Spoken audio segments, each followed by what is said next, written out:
كويس عشان انت بتاكلي الاتنين.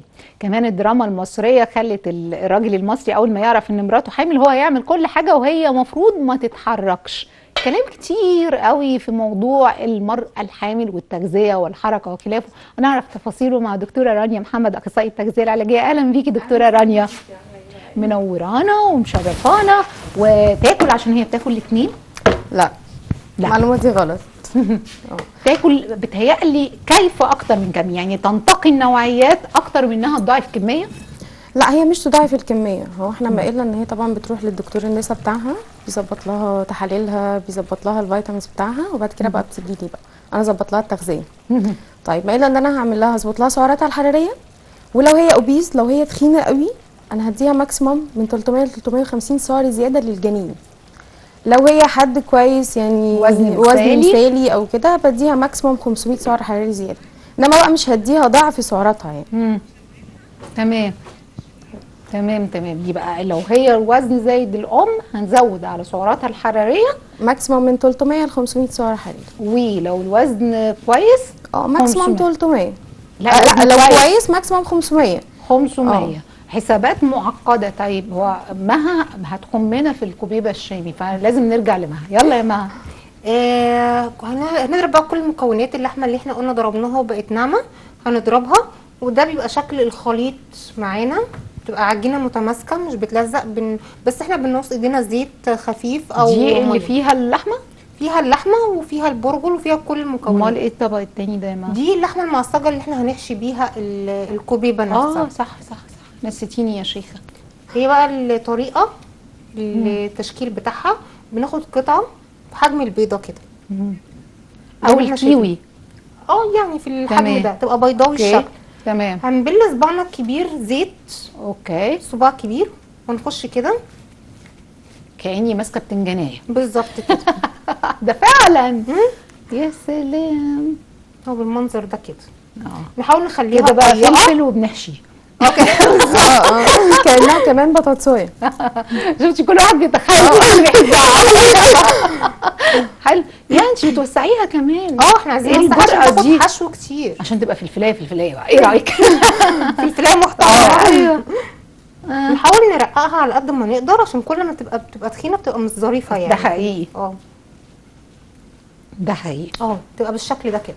لحمتي المفرومه عاديه، ملح فلفل، فيها بصل، فيها حاجه؟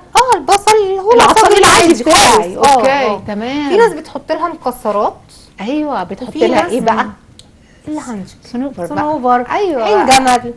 ايوه. اللوز حسب بقى ايه كل واحد وذوقه. اوكي. بنحشيها كده. هي معترضه، هي عايزه صنوبر. وهنعمل ايه؟ هنروح قافلين كده ماشي، وبتاخد شكل بيضاوي او حاجه تخينه من النص ورفيعه من الاطراف. بيبقى ليها بوزه كده من الحرف. الاول بقى بنسوي الشكل. مقدار اللحمه اللي انا بحشيه ده مقدار لوحده، ملهوش دعوه بالمقدار بتاع الكوبيبه الشامي اللي من بره، صح؟ لا، العصاج ده ملهوش دعوه اللي هو قلنا. طيب يعني انا هحط ربع اللحمه مع نص برغل. انا عندي ربع لحمه تاني، هو ده اللي هحشي بيه، صح؟ تبقى كده كميه اللحمه متساويه مع البرغل، بس بلعب بقى في هاخد النص. وعلى فكره انا ساعات بحشيها يعني بقى ايه الافتكاسه بتاعتي، جبن بقى وحاجات. لا مش جبن. بقى لا، فراخ متقطعه مكعبات رفيعه قوي كده زي الشاورما، بتبقى ظريفه برضه كنوع من انواع التغيير. قولي لي موضوع ان انا اكل لحمه مع لحوم بيضه، لحوم حمراء مع لحوم بيضه، ده كويس؟ يعني انا اعرف ان المفروض هو نوع بروتين الاحمر الابيض عشان الامتصاص بيكون افضل.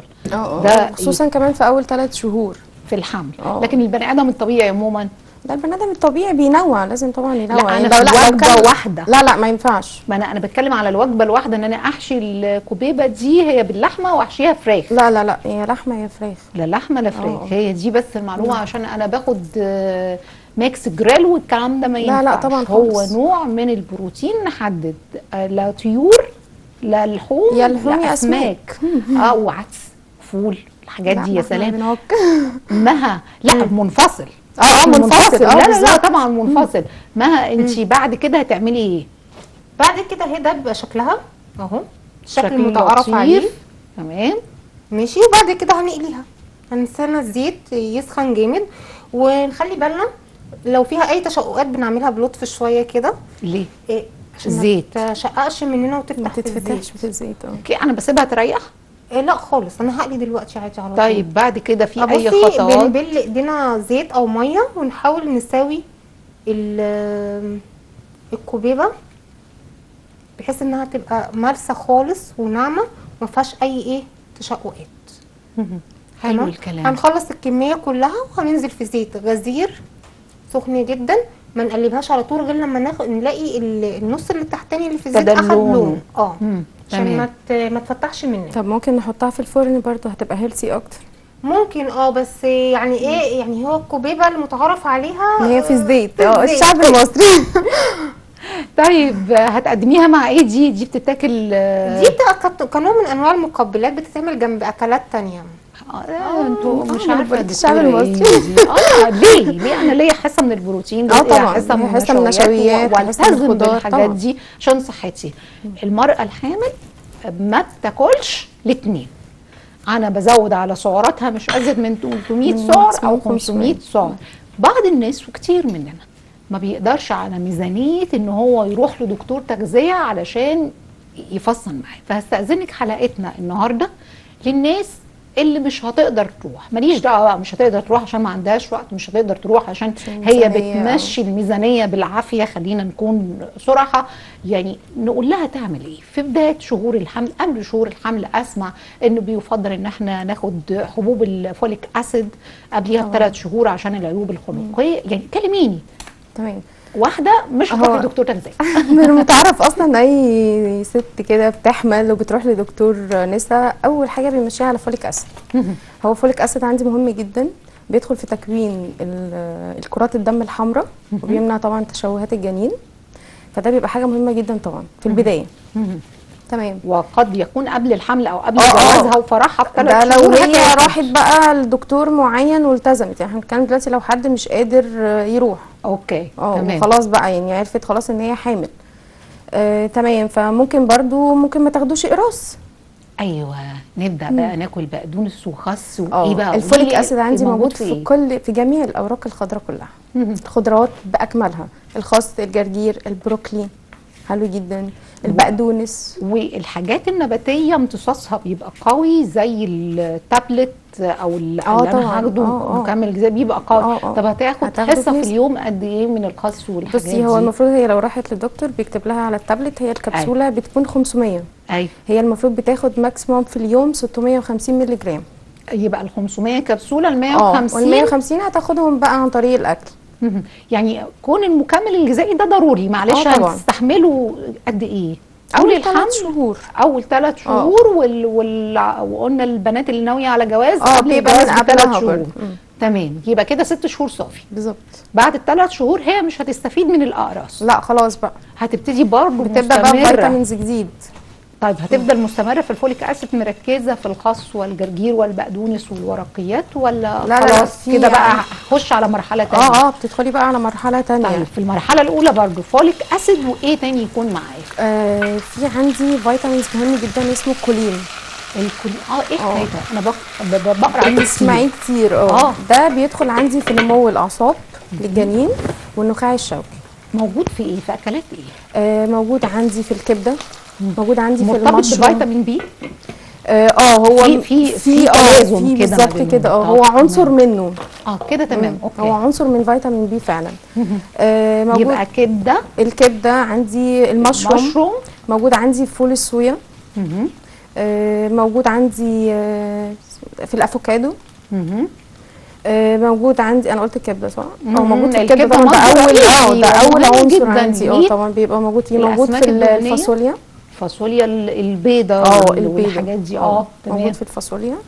لا الاسماك مش موجود فيها. مش موجود حتى الدهن. لا. تمام. اوكي. ايه تاني موجود؟ انا ما بنصحش كمان الحامل ان هي تاكل اول 3 شهور اسماك. حضرتك من المدرسه دي. حتى لو هي مش هتاكل الاسماك الضخمه من سلمون، من الحاجات انت بتخافوا من احنا بنخاف من الحساسيه. من حساسيه الاسماك اول 3 شهور عامه. يعني بتبدا بقى من الشهر الرابع تبدا تاخد عادي الاسماك، وبرده يعني انواع معينه. مش اللي هي المعلبه يعني، ولا اللي هي يبقى اول 3 ملحها كتير. شهور انا هبعد عن الاسماك اه وهبعد عن الكبده برضو، لان في برضو اتجاه ان احنا برضو كبده رنجه اه اسماك. اه في اول 3 شهور بلاش الحاجات دي. اه برضو في ال3 شهور انا ايه تاني غير الكولين والفوليك اسيد؟ في عندي فيتامين سي، مم. المناعه طبعا. طب ده الليمون، كيوي، الليمون، جوافه، الكيوي، فراوله. البرتقال، الموز برضو. مهم. في عندي الحاجات الحمضيه عامه يعني. تمام. ده تاخد قد ايه حصص منها؟ دي حوالي برضو لا الفيتامين سي بتاخد 1000. يعني حوالي انا هاخد قد ايه؟ انا هحسب ال1000 زي ما انا مش عارفه الليمونه فيها ايه، الجوافه فيها ايه، يعني انا هو ما الا ان هي اضافات، يعني مثلا لو شربت شوربه بتعصر عصره ليمونه. ايوه. اه بس كده خلاص انا خدت احتياجاتي انت ولا بتاخدي بقى طول اليوم برضو على حسب السعرات، ما انا زي ما قلت لك في البدايه كل واحده على حسب سعراتها.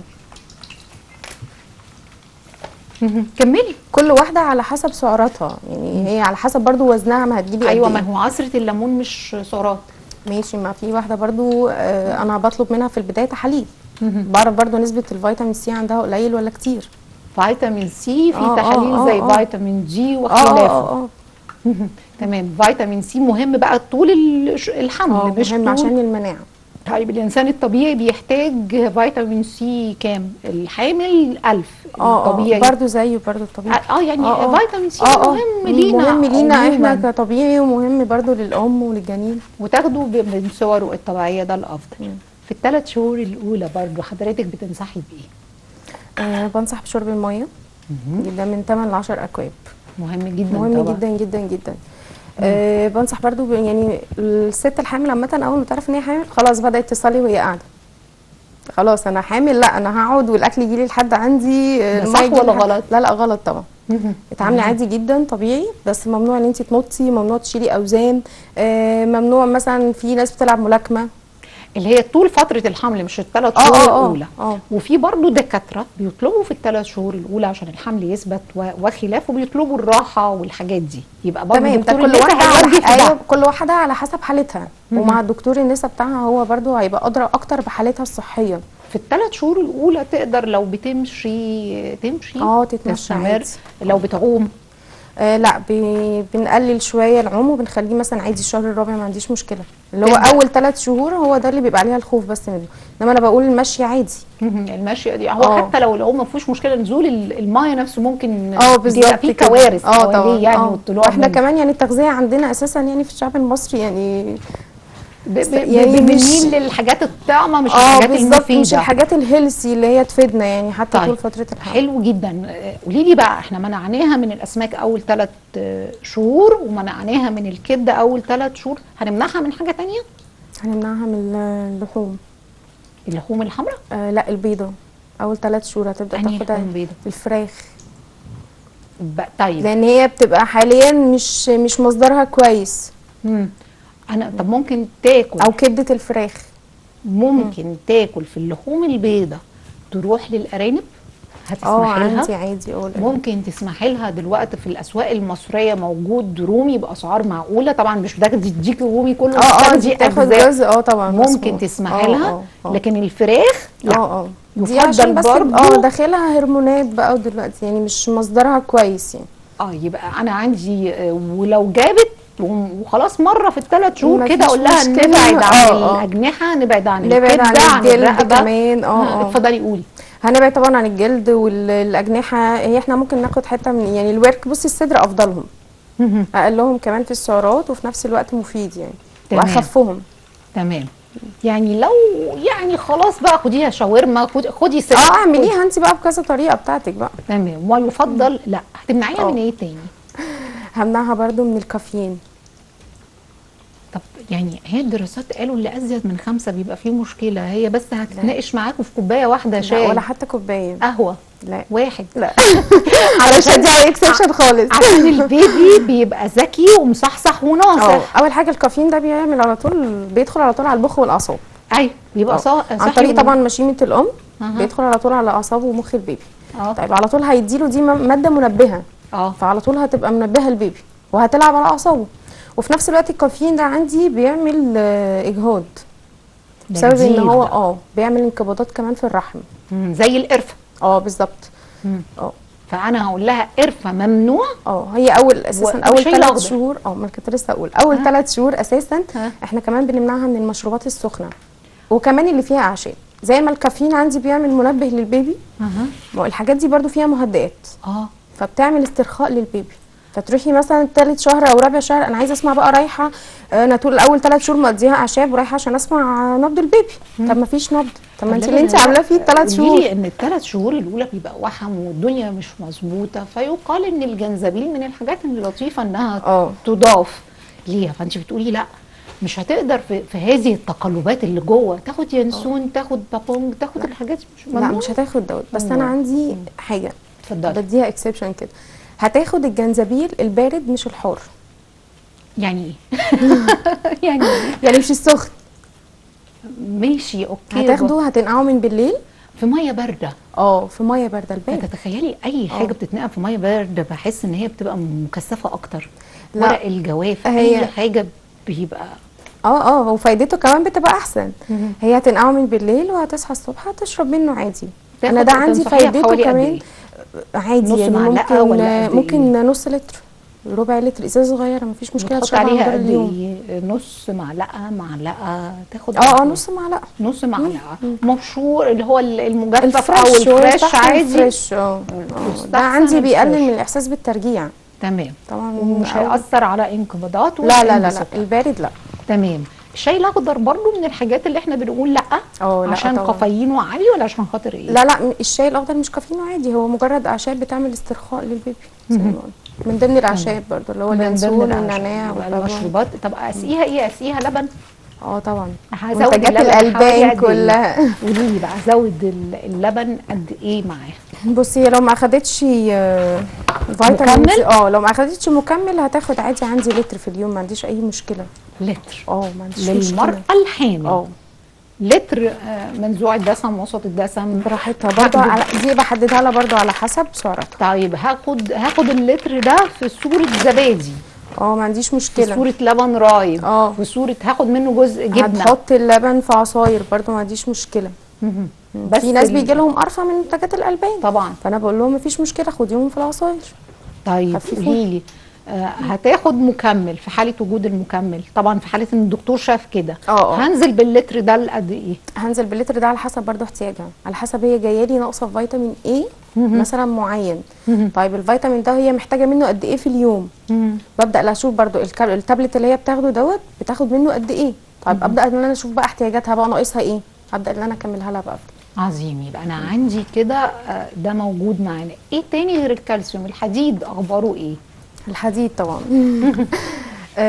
ما عنديش مشكله لو طبعا الدكتور كتب لها على حديد، وده وارد جدا. ده كلنا اساسا يعني عندنا انيميا فكلنا بيكتب لنا حديد، وخصوصا كمان المراه الحامل. طيب هشوف برضه هي بتاخد منه قد ايه وهبدا برضه ان انا اكمله لها. طب لو الدكتور من المدرسه القديمه اللي يقول لك لا حديد خدي حاجات طبيعيه، وده طبيعيه، اصل الحديد هيكبر راس البيبي، اصل الحديد فيه كلام كتير واحنا بنقعد بنسمعه. لود على الكبد، لود على الكلى. طيب انا لو هي من الحاجات الطبيعيه واحنا منعينها من الكبده اول 3 شهور، طيب تمام، منعينها من لا هي الكبده بس الاساسي. بس النباتي مش بيمتصاصه زي الحيواني، بحاول اهو.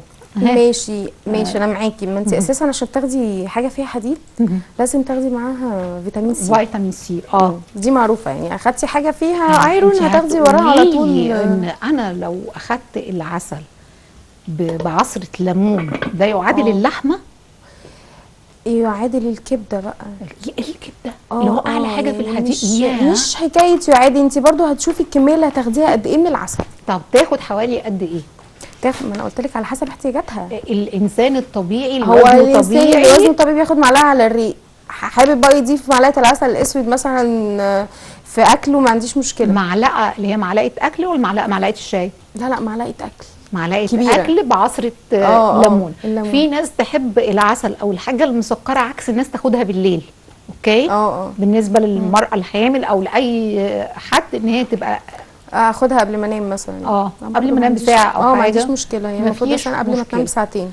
عسل. وايه تاني عندي؟ التمر يا ترى بيؤدي للاجهاض، فاقول لها خدي بالك. التمر اه مش في اول 3 شهور، عادي تاخده عادي من الشهر الرابع، ما عنديش يبقى مشكله. انا عندي تمر، قرفه، مشروبات كافيين. سخنه او مشروبات اعشاب وكبده واسماك بما فيهم الرنجه والحاجات والحاجات المعلبه. الحاجات اللي فيها مواد حافظ. اه، او المعلبه او اللحمه النيه زي البسطرمه مثلا، البلوبيف، التونه. الحاجات دي كلها برضو ممنوع عشان لحمه نيه، ممكن تؤدي لتسمم حمل، تدخلني في تسمم حمل اصلا. ايه تاني قولي لي؟ ايه تاني من م- ده اظن المعلب طول الحمل ولا اول 3 شهور؟ لا، المعلب ده طول الحمل. تمام متفقين. ايه اللي هنمنعه طول الحمل؟ من ضمن برضو الممنوعات عندي الملح الزياده. زي احنا كنا بنتكلم في بدايه الحلقه وقلت الدكتوره رانيا هتقول لنا مطلوب ان هي ما يكونش مش موجود ملح لا لا، موجود. ولا زايد. موجود بس بمقدار اللي انت تحسي يا دوبك الطعم، مش اللي هو يعني تزودي بقى. انا بحب ملح كتير بقى طول فتره الحمل، بتاكل مخلل وعايشه حياتها في الحوادق، لا طبعا. هو الحاجات دي ممكن تعمل اللي هو تسمم بتعمل عندي وزلال. تسمم، وتلاقيها طول فتره الحمل بتشتكي مورمة. من جنبها وجعها ورجليها منفخه طيب بتزيد يعني الورم ده دلاله ان انا محتاجه انها اعمل تحليل او تروح لدكتور، ولا ده طبيعي في الحمل ولا ايه؟ اوقات بيبقى طبيعي واوقات لا. امتى اعرف ان هو طبيعي لو وما انت اقلقش؟ بتعكي، لو انت لو انا بعك ده طبيعي؟ مش طبيعي، لا طبيعي ان هو يظهر عليها. اوكي. طبيعي ان هو يظهر عليها. طيب نعالجه ازاي؟ ان احنا نشرب من 8 ل 10 اكواب ميه. تمام. يا اما ناخد حاجات، هو طبعا بيبقى بيفضل ان هو بعد الولاده بياخدوا حاجات تنزل الميه والحاجات دي، فعشان كده احنا بنقول لها تقلل في حاجات الملح. مشروبات ولا حاجات مشروبات وفي نفس الوقت تابلت. اوكي. بقى هستأذنك يا دكتوره مها، اتفضلي. انت وعدانا بحاجه حلوه، كيكه بالقهوه السريعه والشوكولاته. طب ايه يعني انا ايه وعدانا ايه هنعمل انا كمان هتعملي ايه؟ احنا لسه في الكوبيبه طبعا، واول ما هتخلصي هستأذنك تورينا لونها. هي الكيك. تقريبا احنا هنطلعها. طب يلا بينا. ده لونها اهو. اوكي. حالا هنرجع لك يا مها ناخد لون الكوبيبه بتاعتك ونرجع تاني للكيكه. هنرجع لمها اللون أهو. الذهبي. قالت انت وقفتيني كتير فانا هقع. يعني مصحصحه واعيه. ايوه. اوكي. ادي الكوبيبه. هتطلعي الكوبيبه بعد كده نبدا في الكيك. اوكي. نطلعها ولا عشان هو سريع الذوبان فهتبقى بسرعه بسرعه؟ لا احنا هنركز في الخطوات. دكتوره، حديد، كالسيوم، حمض الفوليك خصوصا اول 3 شهور. الكولين. اعتقد الحديد والكالسيوم اعتقد طول المده. دايما مقوله بتتقال للام لو ما خدتيش كالسيوم زياده انت حره، البيبي هياخد احتياجاته الكامله منك انت ومن جسمك انت. طبعا. المقوله دي حقيقيه؟ حقيقي لو هي كمان ما عندهاش كالسيوم كافي، البيبي يعني هتبص تلاقي شعرها بيقع، سنانها بتتكسر، عظمها على طول وجعها. لانه الكالسيوم على طول هو اللي مسؤول عن الاسنان، صحه الاسنان وصحه العضلات وصحه العظام. ده بيبقى موجود عندي في البرتقال. طب وهي بنوته حصه اللبن او الكالسيوم بتاعتها تكون قد ايه في اليوم؟ برضه لتر. احنا قلنا اللبن لتر. انا اقوله هي بنوته مش حامل. مش حامل. لتر. اللبن مهم، او على حسب برضه احتياجها. تمام. في بنات ما بتحبش اللبن. هنبتدي ناخد بدايل تانية. هنبتدي ناخد زبادي. الحاجات طب ما بتحبش منتجات الألبان؟ لا ما بتحبهاش خالص دي. ابتدي اخد الحاجات الورقيه. طبعا. نبتدي وده كافي ولا برضه لا؟ انها تبقى تصبح على حسب الحاله. على حسب الحاله برضه، يعني لو عندها نقص جامد لا، هنبتدي ان احنا نتدخل بقى بتابلت هنا، مش هينفع. يبقى لتر لبن سواء بنوته او حامل. حد كبير برضه من السيدات برضه لتر. ممكن العب في يعني لتر الا وهاخد 7 لوزات، لتر الا وهاخد معلقه سمسم. قولي لنا بدائل. قولي لنا. برضه ممكن زي ما قلت لك هنحط برضه على العصاير. ممكن برضه هناخد منه مكسرات زي اللوز، برضه مفيد جدا. الزبادي انا بصي انا مستحيل ما صدفتش قدامي حد بيكره اللبن والزبادي يعني. طب عندي حساسيه من اللاكتوز، نعمل ايه؟ فالالبان انا مش هقدر اخدها. طبعا. ايه البدائل؟ هناخدها مثلا من بقى الفواكه، من خضروات. قولي لي امثله. الموز غني بالكالسيوم. قولي لي. الموز هناخد الموز عندي، البرتقال. كانتالوب. البرتقال كالسيوم. في كالسيوم وفي فيتامين سي برضه. يا ده حلو جدا جدا. قولي لي ايه تاني؟ آه غششينا غششينا.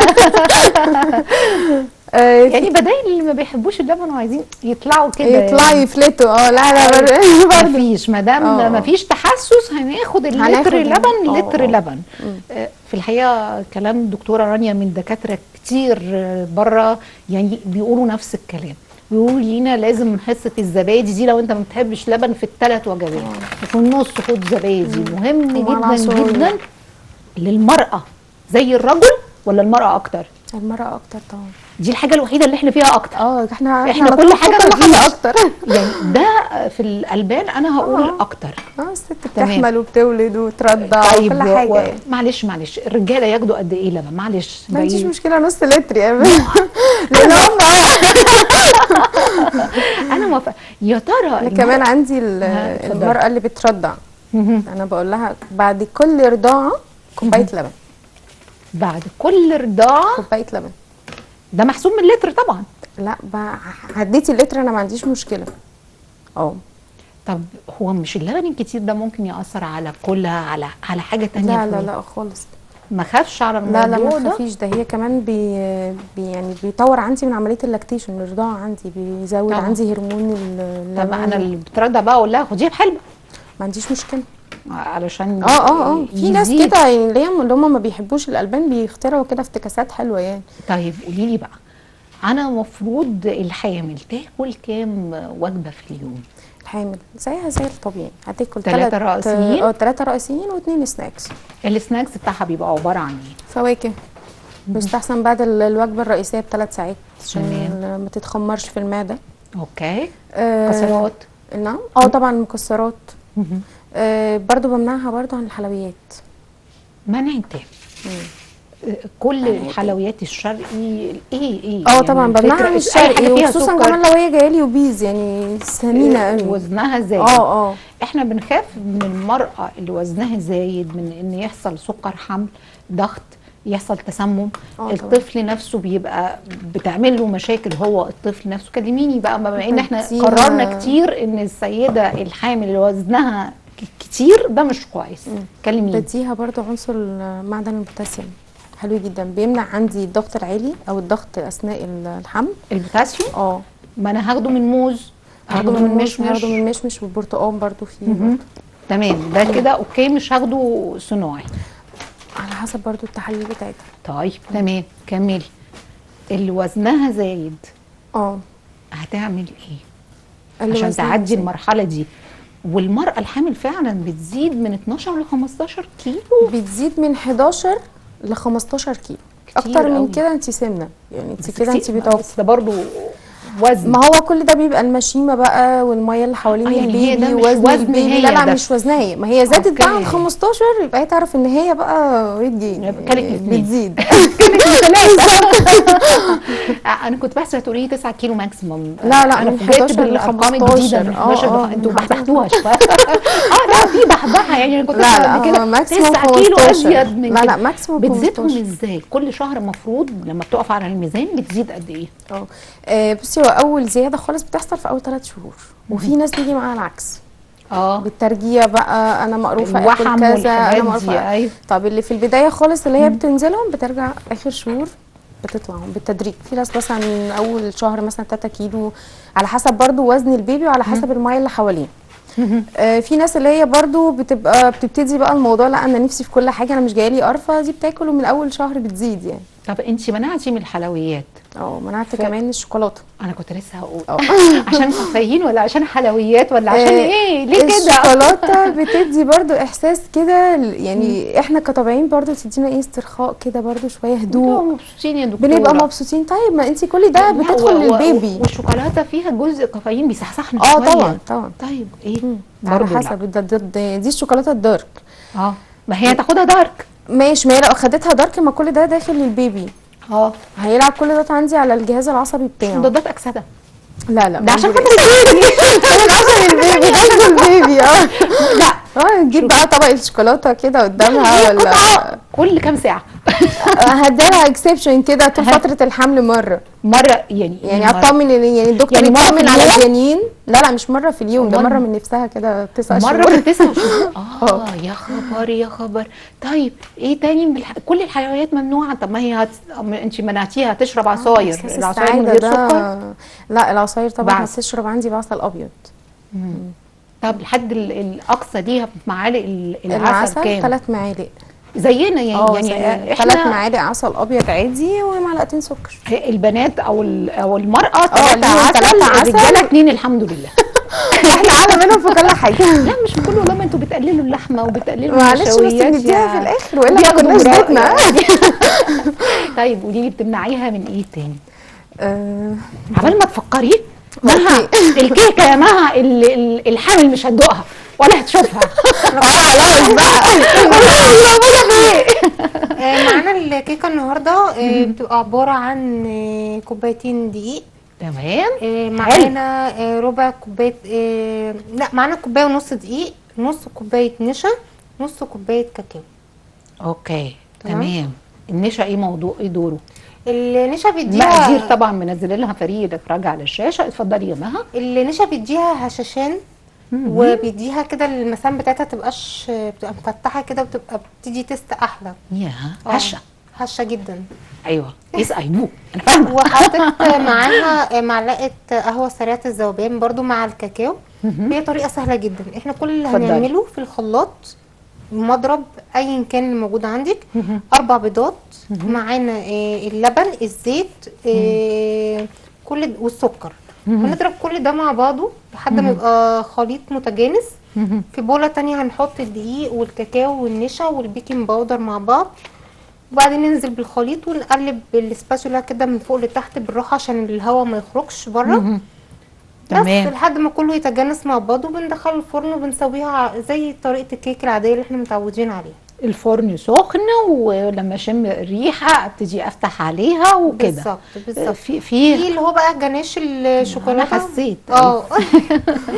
هو بيبقى عبوه كريمه اللي هي اللباني بتاعت الحلويات بتاعت الخفق اللي بتبقى 200 جرام، وبرده باكو شوكليت اي نوع بقى انت تحبيه، دارك بالحليب زي ما تحبي، وبنبشر الشوكولاته وبنحط الكريمه على النار. مجرد ما تسخن بننزل معاها بالشوكولاته المبشوره ونقلبها لحد ما تبقى معانا جناش زينها. والحامل ابدا ابدا ابدا مش هتاكل مش منها. هديها. دكتوره الدهون مهمه للحامل، المفروض تاخد الدهون الصحيه، فانا ابتدي افكر دهون صحيه هقول لك انا هروح للمكسرات، هروح بيقولوا الزيتون من الدهون، زيت الزيتون برضه زيت الزيتون من زيت الدهون الزيتون الصحية. قولي لي وزيت عباد الشمس والذره. ده انا همنعها منها الزبده. الزبده ليه؟ حيوانيه، دهون حيوانيه دي لا طب اول 3 شهور لا بس. برضه يعني الحامل مش هتاكل انا سمنه مش عايزاها بلدي تتعرض ولا زبده. مش عايزاها تتعرض سمنه إن هو- بلدي كمان. هنديلها بقى دكتورتنا حاجات صعبه. صحيه طب قولي لي بقى. عشان عندي ما تعليش الكوليسترول. يعني اللي انا اديته لها في اللتر اللبن انا ما بسحبه أنا منها في بسحبه منها في حاجات تانية مهمه وضاره ليها. في ناس بقى يعني في ناس معلش يعني هتقعد تاكل محشي بقى عاملاه بالليه والسمنه كوارع. بالظبط كده. فيعني تقول لي عادي يا دكتور انا اكلت. طب مش انا عادي ايه؟ انا منعاكي طيب عن الحاجات دي؟ طيب قلت لك خديها في لبن، خديها في خضار، ما عنديش مشكله. البروتين بتاعها هيبقى اخباره ايه؟ احنا قلنا اول 3 شهور أول هتبقى 3 شهور بتعتمد على الارانب، بتعتمد على الرومي اللي بقت اسعاره متوفره في مصر باسعار قريبه من الفراخ نقدر نجيبها. هتعتمد على اللحمه. هتاكل عادي لحمه حمراء. لحمه حمراء كام مره في الاسبوع؟ البيضه ما اللي عنديش احنا مشكله اتفقنا مرتين عليه. ل3 مرتين ل3 مش احنا الطبيعي وحصه مره سمك في الاسبوع بعد ال3 شهور. بعد ال3 شهور احنا بنتكلم دلوقتي لا خلاص بعد ال3 ال3 شهور بقى 3 شهور اللي انا حرماها من السمك وحرماها من حاجات كتير. هتاكل عندي لحمه اللحمه حمراء. الحمراء وهتبدا بقى تاكل عندي البيض. هيدخل برضو في اليوم. البيض برضو بندور على المصدر زي الفراخ زي طبعاً. ما بيقولوا. بتنصحوا بايه يعني؟ وانا بشتري البيض كمستهلك ادور على ايه؟ اسال على ايه؟ عشان احنا دلوقتي كل المصانع بتاعت البيض بقت متوفره بنضيف كده ستيرلايزيشن اساسا بقى متعقم. هو ده اللي احنا ندور عليه واحنا بنشتري. ثمنه الغالي ده مش غالي حماية كتير ليه؟ يعني. مش غالي كتير، لا، مش يعني غالي بيبقى كتير. على الكرتونه 5 جنيه زياده مثلا. في الحدود دي من 5 ل7 جنيه يعني. يعني معقول، لانه هيديني امان، هيديني امان اكتر. في حته تانية. طبعا. تمام تمام. طيب قولي لي، احنا كده منعناها من حاجات. اللحمه 3 ايام، ايه السمك حصه واحده قلنا بعد ال3 شهور. 3 شهور. قلنا هتاخد عادي بيض، هتاكل ارانب، وهيفضل الاكل بتاعها بقى زي ما احنا ما قلنا هنمنعها عن الدهون اللي احنا مش هيبقى قلناه. مقلي. اوكي، احنا متفقين على الفاست ده. فود برضو ممنوع. ممكن المشي. مره من نفسها كده اللي هي هنعديها لو صحتها كويسه. المشي مش في الشهر التاسع زي ما احنا بنقول، لا احنا بنقول المشي من اول شهر، من بس أول على شهر ما دام حسب الدكتور صحتها. سمح. بالظبط كده.